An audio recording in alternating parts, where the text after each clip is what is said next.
TV 20 Kannada ವಾಹಿನಿಗೆ ಸ್ವಾಗತ. ಧಾರವಾಡ ಹೊಸ ಬಸ್ ನಿಲ್ದಾಣದ ಹಿಂಭಾಗದಲ್ಲಿ ನಿರ್ಮಿಸಲಾಗಿರುವ ಗಾಂಧಿ ಭವನ ಉದ್ಘಾಟನೆ ಮಾಡಲು ವಿಳಂಬ ಧೋರಣೆ ಅನುಸರಿಸುತ್ತಿರುವುದನ್ನು ಖಂಡಿಸಿ ಧಾರವಾಡ ಜಿಲ್ಲಾಧಿಕಾರಿ ಕಚೇರಿ ಎದುರು ಗಾಂಧಿವಾದಿಗಳು ಧರಣಿ ಮಾಡಿದ್ದಾರೆ.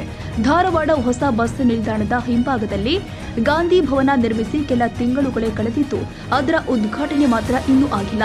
ಇದಕ್ಕೆ ಅಧಿಕಾರಿಗಳ ಮತ್ತು ಜನಪ್ರತಿನಿಧಿಗಳ ಇಚ್ಛಾಶಕ್ತಿಯ ಕೊರತೆಯ ಕಾರಣ ಗಾಂಧಿ ಭವನ ಉದ್ಘಾಟನೆಯಾಗುವ ತನಕ ಧಾರವಾಡ ಜಿಲ್ಲಾಧಿಕಾರಿ ಕಚೇರಿ ಎದುರು ಪ್ರತಿನಿತ್ಯ ಬೆಳಿಗ್ಗೆ 10 ಗಂಟೆಯಿಂದ ಮಧ್ಯಾಹ್ನ 1 ಗಂಟೆಯ ತನಕ ಧರಣಿ ನಡೆಸಲು ಗಾಂಧಿವಾದಿಗಳು ನಿರ್ಧರಿಸಿ ಇಂದಿನಿಂದ ಧರಣಿ ಆರಂಭಿಸಿದ್ದಾರೆ.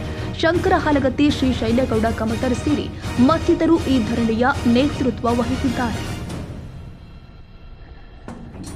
ಕನ್ನಡಿಗರ ಮೆಚ್ಚಿನ ನಿಮ್ಮ ಟಿವಿ 20 ಕನ್ನಡ ವಾಹಿನಿ ಇದೀಗ ಟಿವಿಯಲ್ಲಿ ಲಭ್ಯ.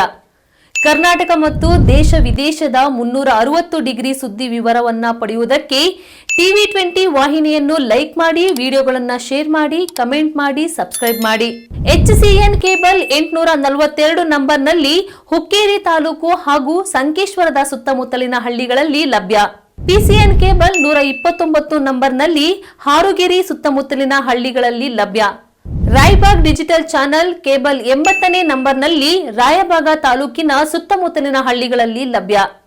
UDCN ಕೇಬಲ್ ನೆಟ್ವರ್ಕ್ ಉಗಾರ ಸುತ್ತಮುತ್ತಲಿನ ಹಳ್ಳಿಗಳಲ್ಲಿ ನಿಮ್ಮ ಟಿವಿ 20 ಕನ್ನಡ ವಾಹಿನಿಯೂ ಲಭ್ಯ.